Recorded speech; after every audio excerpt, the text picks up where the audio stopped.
Hello everyone, कैसे हो आप सभी लोग। आप सभी का स्वागत है जी के ग्रुप फर्स्ट चैनल में। और आज हम लेके आए हैं सामान्य ज्ञान के टॉप 50 प्रश्न, जो कि हाल फिलहाल की परीक्षाओं के लिए बहुत ही महत्वपूर्ण है व आने वाली परीक्षाओं के लिए भी अति महत्वपूर्ण है। इस वीडियो को अंत तक जरूर देखें, यकीन है कि आपके 1 या 2 नंबर जरूर पक्के होंगे। तो चलिए शुरू करते हैं। आज का पहला प्रश्न, क्रोमियन युद्ध किनके बीच लड़ा गया था। क्रोमियन युद्ध किनके बीच लड़ा गया था। सही जवाब ऑप्शन बी हो जाएगा, रूस और तुर्की। बिल्कुल सही जवाब ऑप्शन बी हो जाएगा, रूस और तुर्की। प्रश्न नंबर 2, प्रसिद्ध पुस्तक सोशल कॉन्ट्रैक्ट के लेखक कौन है। प्रसिद्ध पुस्तक सोशल कॉन्ट्रैक्ट के लेखक कौन है। सही जवाब ऑप्शन डी हो जाएगा, वोल्टेयर। सही जवाब ऑप्शन डी हो जाएगा, वोल्टेयर। प्रश्न नंबर 3, भारत और चीन के बीच उस समझौते पर हस्ताक्षर कब हुए थे जिसमें इन दोनों देशों ने पंचशील के सिद्धांतों को स्वीकार किया।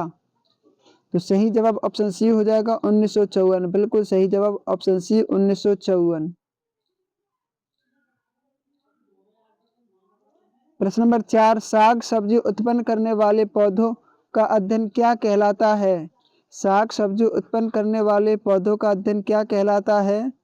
सही जवाब ऑप्शन ए हो जाएगा, अलारी कल्चर। बिल्कुल सही जवाब ऑप्शन ए हो जाएगा, अलारी कल्चर। प्रश्न नंबर 5, परागकणों का अध्ययन क्या कहलाता है। परागकणों का अध्ययन क्या कहलाता है। सही जवाब ऑप्शन डी हो जाएगा, पलिनोलॉजी। सही जवाब ऑप्शन डी हो जाएगा, पलिनोलॉजी। बिल्कुल सही जवाब हो जाएगा।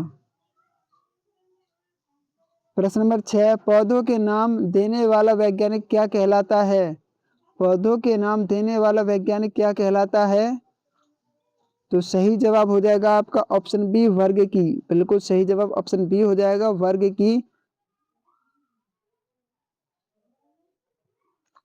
प्रश्न नंबर 7, ऑस्कर पुरस्कार किस क्षेत्र में श्रेष्ठ प्रदर्शन के लिए दिए जाते हैं।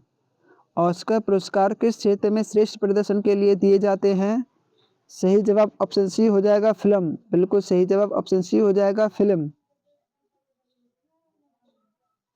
प्रश्न नंबर 8, भारत में साहित्य के क्षेत्र में श्रेष्ठ प्रदर्शन के लिए निम्नलिखित में से कौन सा पुरस्कार प्रदान किया जाता है।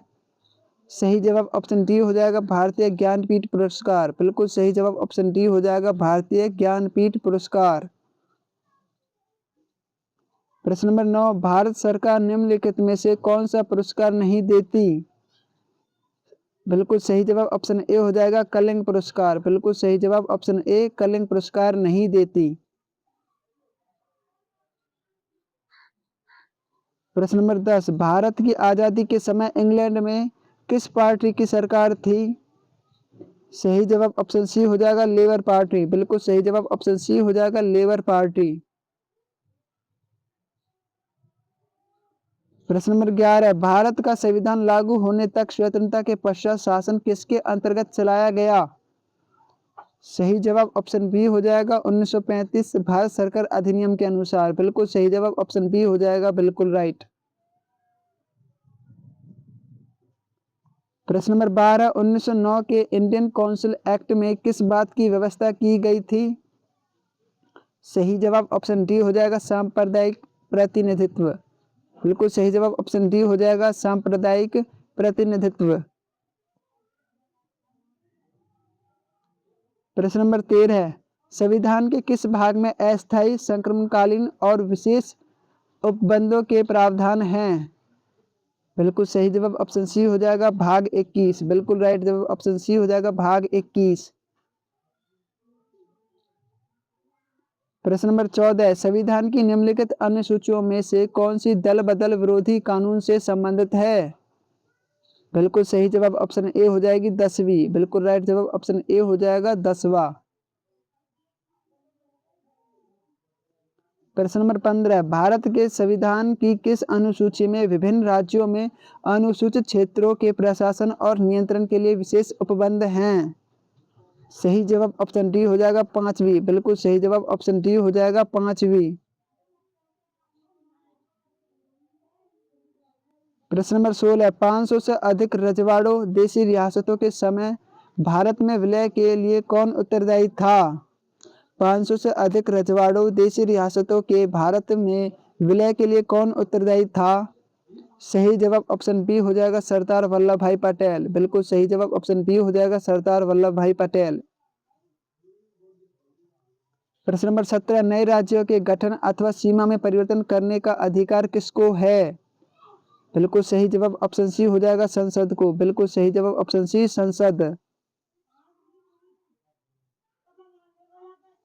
प्रश्न नंबर 18, राज्यों में पुनर्गठन संबंधी विधेयक को संसद में प्रस्तुत करने से पूर्व किसकी सहमति प्राप्त करना आवश्यक होता है? इंपॉर्टेंट प्रश्न। सही जवाब ऑप्शन डी हो जाएगा राष्ट्रपति। बिल्कुल सही जवाब ऑप्शन डी राष्ट्रपति। प्रश्न नंबर 19, परमाणु संख्या Z एवं द्रव्यमान संख्या A के एक परमाणु में इलेक्ट्रॉन की संख्या कितनी होती है? सही जवाब हो जाएगा आपका ऑप्शन बी A से Z। बिल्कुल सही जवाब ऑप्शन बी हो जाएगा A से Z। प्रश्न नंबर 20, निम्न में से किसे विभाजित नहीं किया जा सकता? बिल्कुल सही जवाब ऑप्शन सी हो जाएगा फोटॉन। बिल्कुल सही जवाब ऑप्शन सी हो जाएगा फोटॉन, जो बहुत ही नन्हा बारीक सा कण होता है। प्रश्न नंबर 21, एकधा आयनित कार्बन परमाणु के नाभिक में क्या होता है? सही जवाब हो जाएगा आपका ऑप्शन बी 6 प्रोटॉन 6 न्यूट्रॉन। बिल्कुल सही जवाब ऑप्शन बी हो जाएगा 6 प्रोटॉन और 6 न्यूट्रॉन। प्रश्न नंबर 22, ईसा मसीह का जन्म कहाँ हुआ था? ईसा मसीह का जन्म कहाँ हुआ था? सही जवाब ऑप्शन डी हो जाएगा बेथलहेम में। बिल्कुल सही जवाब ऑप्शन डी बेथलहेम में। प्रश्न नंबर 23, इस्लाम धर्म के प्रवर्तक पैगंबर मोहम्मद साहब का जन्म कहाँ हुआ था? सही जवाब ऑप्शन सी हो जाएगा मक्का में। बिल्कुल सही जवाब ऑप्शन सी मक्का में। प्रश्न नंबर 24, कन्फ्यूशियस का वास्तविक नाम क्या था? कन्फ्यूशियस का वास्तविक नाम क्या था? सही जवाब ऑप्शन ए हो जाएगा कुंज श्री। बिल्कुल सही जवाब ऑप्शन ए हो जाएगा कुंज श्री। प्रश्न नंबर 25, निम्नलिखित में से कौन सी ऊंचाई भूमि स्तर उपग्रहों की है? तो सही जवाब ऑप्शन डी हो जाएगा 36,000 किलोमीटर। बिल्कुल सही जवाब ऑप्शन डी 36,000 किलोमीटर। प्रश्न नंबर 26, यदि किसी पिंड को पृथ्वी से 11.2 किलोमीटर प्रति सेकंड के वेग से फेंका जाए तो पिंड का क्या होगा? सही जवाब ऑप्शन बी हो जाएगा पृथ्वी पर कभी नहीं लौटेगा। बिल्कुल सही जवाब ऑप्शन बी हो जाएगा पृथ्वी पर कभी नहीं लौटेगा। प्रश्न नंबर 27, पृथ्वी तल से किस न्यूनतम वेग से प्रक्षेपित किए जाने पर कोई रॉकेट पृथ्वी के गुरुत्वाकर्षण को पार करके अंतरिक्ष में चला जाएगा? तो सही जवाब ऑप्शन सी हो जाएगा 11.2 किलोमीटर प्रति सेकंड के वेग से। बिल्कुल सही जवाब ऑप्शन सी हो जाएगा बिल्कुल राइट। प्रश्न नंबर 28, भारत का दक्षिणतम स्थान इंदिरा पॉइंट निम्नलिखित में से कहाँ स्थित है? भारत का दक्षिणतम स्थान इंदिरा पॉइंट निम्नलिखित में से कहाँ स्थित है? सही जवाब ऑप्शन डी हो जाएगा अंडमान निकोबार द्वीप समूह। बिल्कुल सही जवाब ऑप्शन डी हो जाएगा बिल्कुल राइट। प्रश्न नंबर 29, भारत के किस राज्य से होकर कर्क रेखा गुजरती है? सही जवाब ऑप्शन ए हो जाएगा झारखंड। बिल्कुल सही जवाब ऑप्शन ए हो जाएगा झारखंड। प्रश्न नंबर 30, कौन सी अक्षांश रेखा भारत के मध्य से होकर गुजरती है? तो सही जवाब ऑप्शन सी हो जाएगा कर्क रेखा। बिल्कुल सही जवाब ऑप्शन सी कर्क रेखा। हरियाणा ज्ञान। प्रश्न नंबर 31, घग्गर एवं उसकी सहायक नदियों पर निम्न में से किस कम ऊंचाई के बांध की स्वीकृति नहीं मिली? सही जवाब ऑप्शन बी हो जाएगा कौशल्या बांध। बिल्कुल सही जवाब ऑप्शन बी कौशल्या बांध।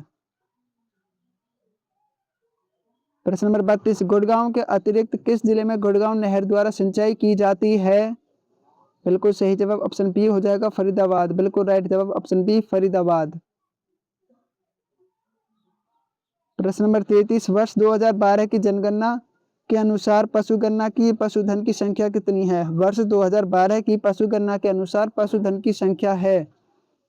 सही जवाब ऑप्शन डी हो जाएगा 85.50 लाख। बिल्कुल सही जवाब ऑप्शन डी हो जाएगा, बिल्कुल राइट। प्रश्न नंबर 34, दादुपुर शाहाबाद वाल्वी नहर परियोजना के तहत हरियाणा के किस जिले को सिंचाई की सुविधा प्राप्त नहीं होगी?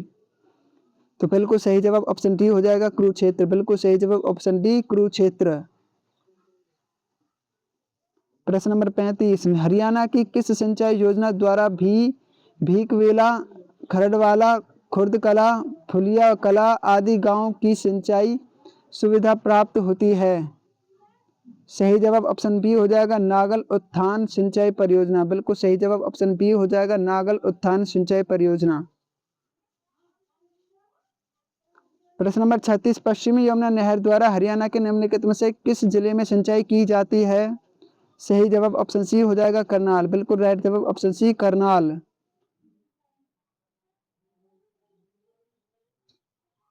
प्रश्न नंबर 37, वर्ष 2012 की पशुगणना के अनुसार हरियाणा में गायों की संख्या कितनी है? तो सही जवाब ऑप्शन बी हो जाएगा, 18.08 लाख। बिल्कुल सही जवाब ऑप्शन बी हो जाएगा, बिल्कुल सही। प्रश्न नंबर 38, इंदिरा गांधी नहर की लंबाई है? सही जवाब ऑप्शन डी हो जाएगा, 275 किलोमीटर। बिल्कुल सही जवाब ऑप्शन डी हो जाएगा, बिल्कुल राइट। प्रश्न नंबर 39, हरियाणा में पवन चक्की के विकास में कौन सा देश सहयोग करता है? सही जवाब ऑप्शन ए हो जाएगा, ब्रिटेन और व नीदरलैंड। बिल्कुल सही जवाब ऑप्शन ए हो जाएगा, ब्रिटेन व नीदरलैंड। प्रश्न नंबर 40, निम्नलिखित में से कौन सी स्वदेशी गाय की प्रजाति नहीं है? तो सही जवाब ऑप्शन बी हो जाएगा, गिर। बिल्कुल सही जवाब ऑप्शन बी हो जाएगा, गिर। ये थे आज के मोस्ट इंपोर्टेंट प्रश्न। Thank you so much.